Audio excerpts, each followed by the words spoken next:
여러분, 퇴근하고 집에 딱 들어왔는데 괜히 답답하고 한숨부터 나오는 날 다들 있으시죠?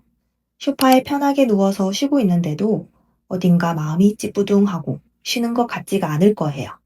분명 주말 내내 집에서 쉬기만 했는데 이상하게 몸은 더 지친 기분이 들고요. 참 이상하지 않나요? 우리는 보통 회사 일이나 육아 때문에 힘들어서 지친 거라고 생각하잖아요. 그런데 어쩌면 우리를 가장 피곤하게 만드는 진짜 원인은 바로 우리 집일지도 몰라요. 퇴근해서 벗어둔 옷은 더 이상 걸 곳이 없고, 서랍은 억지로 꾹 밀어 넣어야 겨우 닫히고요. 식탁이나 테이블 위에 있는 택배 상자랑 영수증이랑 물컵들이 어지럽게 널브러져 있겠죠. 거기다가 꼭 찾으려는 물건은 항상 눈에 안 보이는 경험, 다들 한 번쯤 해보셨을 거예요. 그래서 우리는 큰맘 먹고 대청소를 시작해 봅니다. 쌓인 물건들을 버리려고 아무렇게나 놓인 물건 하나를 집어들게 되죠. 그런데 버릴 물건을 집어들자마자 이상하게 마음이 머뭇거려지는 거예요. 속으로 이런 생각들을 하게 돼요. 이건 아직 멀쩡해서 버리기 아까운데? 그래도 추억이 있는 물건인데 혹시 나중에 언젠가는 필요하지 않을까? 결국에는 버리지도 못하고 내려놓게 되죠. 나는 왜 이렇게 정리를 못할까 하면서 자책을 하게 됩니다. 하지만 정리를 못하는 건 여러분의 의지가 부족해서가 절대 아니에요. 우리 뇌가 원래 그렇게 생각하도록 만들어져 있기 때문이니까요. 오늘 제 영상을 끝까지 봐주시면 물건을 버릴지 말지 망설이던 고민을 단번에 끝내주는 가장 명확한 비움의 기준을 알게 되실 거예요.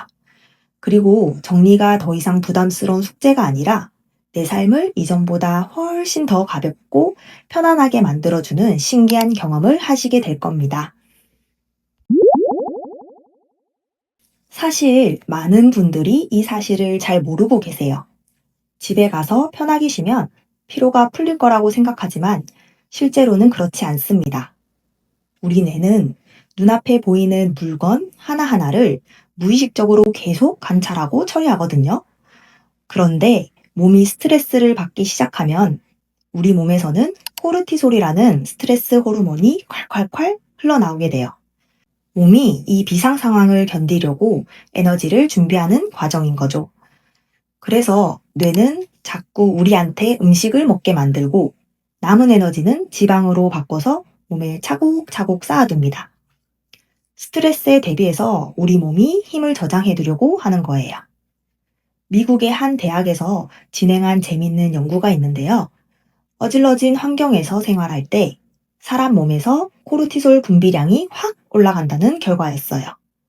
어수선하고 너저분한 집에 있으면 뇌가 주변에 산만한 물건들을 처리하느라 너무 바빠지는 거예요. 결국 마음이 불안해지고 스트레스가 쌓여서 제대로 편하게 쉬거나 생각하기가 어려워지는 거죠. 자, 그럼 퇴근하고 집에 딱 갔을 때를 떠올려 보세요. 갈 곳이 없어서 쌓여있는 옷더미들, 바닥에 널브러져 있는 택배 상자들, 온갖 물건으로 잔뜩 어질러진 식탁을 보면 어떻게 될까요? 우리 몸에서 코르티솔이 뿜어져 나오면서 금방 피로를 느끼게 됩니다. 소파에 하루 종일 누워 있었는데도 전혀 쉬지 못한 것 같은 기분이 드는 이유가 바로 이거예요. 정돈되지 않은 내 집이 나를 쉬게 해주는 게 아니라 오히려 뇌에게 끊임없이 일을 시키고 있었던 거예요. 그럼 이렇게 물어볼 수 있을 것 같아요. 그냥 안 쓰는 거 싹 버리고 정리하면 되잖아. 그런데 참 많은 분들이 정리를 어려워하시죠. 쌓여있는 물건을 비우려고 해도 손에 집어드는 순간부터 온갖 고민이 밀려오잖아요. 비싸게 준 거라 버리기는 아깝고 사람 이름 모르는 거니까 언젠가는 쓰겠지 싶어서 버리기를 머뭇거리게 돼요. 아이들이 학교에서 만들어 온 작품들은 차마 버리지도 못하고 다시 내려놓게 되죠. 하지만 이런 마음이 드는 건 너무나 자연스러운 현상이에요. 왜냐면요, 사람의 뇌는 새로운 무언가를 얻을 때 느끼는 그 기쁨보다 가진 것을 잃을 때 느끼는 고통을 2배에서 3배나 더 크게 느끼도록 되어 있거든요. 심리학에서는 이걸 손실 회피 성향이라고 부른답니다. 물건을 버릴 때 그 느끼는 마음의 고통을 피하고 싶어서 나도 모르게 이런저런 핑계를 대면서 버리기를 자꾸 미루게 되는 거죠. 사실 저도 아이들 넷을 키우면서요. 옷, 장난감들 비울 때마다 누군가는 쓰겠지 싶어서 차마 못 버리고 구석에 쌓아뒀던 적이 정말 많았거든요. 그런데 이게 내 의지가 약해서가 아니라 우리 뇌가 원래 그렇게 작동하도록 되어 있다는 걸 알고 나서부터는 스트레스를 덜 받게 되더라고요. 그래도 버리는 건 여전히 어렵게 느껴졌어요. 도대체 어떤 기준을 가지고 물건을 버려야 할지 말이죠.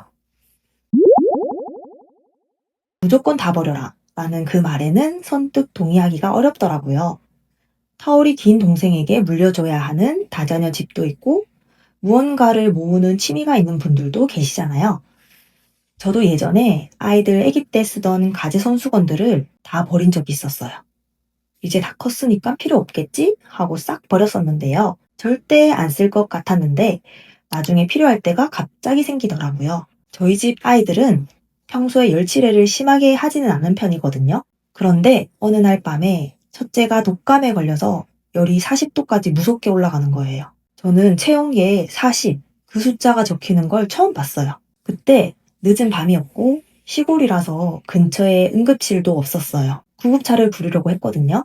근데 독박 육아 중이라 밖에 나가려면 자고 있는 어린 동생 셋을 다 깨워서 옷 입히고 짐을 챙겨서 나가야 되는데 도저히 엄두가 안 나더라고요. 그때 손수건 버리지 말걸. 그거 있었으면 차가운 물에 담궈서 몸이라도 닦아줬을 텐데 하고 얼마나 후회했는지 몰라요. 그런 경험을 종종 하다가 아이들이 5살, 6살쯤 되었을 때 이런 책을 읽어주고 있었는데요. 이 책은 끼리끼리 깔끔하게라는 단어가 반복되는 책이었거든요. 물건을 분류하고 같은 종류의 물건끼리 정리한다는 내용이었어요. 끼리끼리 깔끔하게? 이 동화책을 읽고 아이디어를 얻게 되었어요. 정리가 잘 안 되고 집이 어지러워지는 진짜 원인은 물건이 많아서이기도 하지만 더 근본적인 이유는 물건의 자리가 없다는 거예요. 옷이 들어갈 자리가 없으니까 옷을 의자에 걸어두고 책장에 책이 들어갈 공간이 없으니까 식탁 위에 던져두게 되는 거죠. 그렇다면 대체 어떤 기준으로 물건을 비워야 하는 걸까요? 저는 이렇게 생각해요. 대부분은 집을 살 때 그냥 사지 않잖아요. 대출을 받아서 매달 이자를 내거나 전세 살 때, 월세 살 때 돈을 내잖아요. 매달 피땀 흘려서 번 돈으로 공간세를 내고 있는 건데요. 그런 이 집에서 구석구석을 차지하고 있는 저 안 쓰는 물건들, 월세 한 푼 안 내고 살고 있는 무인승차 세입자들, 평당 가격이 만만치 않은데 쓰지도 않는 물건들이 그 귀한 한 평을 떡하니 차지하고는 돈 한 푼 안 내고 눌러앉아 있는 거죠. 그렇게 생각하면 비울지 말지 고민할 때 판단이 쉬워져요. 고민되는 물건을 집어들고 딱 이렇게 물어보세요. 내가 매달 돈 내가며 유지하는 이 소중한 집 한 칸, 공짜로 내어줄 만큼 가치 있는 세입자인가? 굳이 내가 이 물건 때문에 그런 생각이 든다면 그 물건은 이제 계약 완료입니다. 미련 없이 쫓아내버리세요. 반대로 월세 안 내도 돼. 나에게 그만큼 가치가 있는 아이야. 그렇게 생각된다면 이제 2단계로 넘어가면 됩니다. 그 소중한 물건이 방황하지 않고 편하게 살 수 있도록 집을 정해주는 거예요. 비울 것을 확실히 비워내고 이건 남기기로 했다면 선택된 물건들에게는 수납할 수 있는 것들을 마련해서 딱 맞는 방을 정해주고 다시는 떠돌아다니지 않게 해줘야겠죠. 저희 집도 아이들이 학교에서 마치고 돌아오면 책가방을 거실에 던져놓거든요. 근데 자기들 방에 바구니 하나를 주고 앞으로 집에 오면 가방은 여기다 두어라. 이렇게 하니까 제자리에 가져다 놓더라고요. 우리 막내는 자동차를 무척 좋아해서 여기저기 들고 다니거든요. 그러다 보면 안방에도 침대에도 서재에도 자동차들이 널브러져 있어요. 그래서 전용 바구니를 딱 만들어주고 여기가 자동차들의 집이다. 그렇게 하니까 바구니를 들고 다니면서 정리를 하더라고요. 정리는 거창하고 힘든 노동이 아니라 물건을 자기 집으로 돌려보내는 아주 가벼운 행동일 뿐이었던 거예요. 앞으로 정리를 하실 때는 딱 이 2개만 기억하세요. 버릴까 말까 고민될 때는 내 집 한 평을 공짜로 차지할 자격이 있어?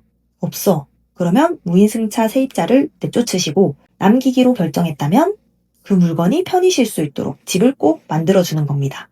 오늘 영상 본 분들은 댓글에 지금 우리 집에서 월세도 안 내고 가장 좋은 자리 떡하니 차지하고 있는 무임승차 물건 하나를 적어보세요. 그리고 질문해 보는 거예요. 너한테 방을 빼라고 할까? 아니면 제대로 된 방을 하나 내어줄까? 식탁 위에 우편물도 좋고 의자에 걸어놓은 외투도 좋아요. 오늘부터 그 물건들의 거주 자격을 직접 정해주세요. 한두 번 해보면 여러분의 공간과 마음이 더욱더 단정해질 수 있을 거예요.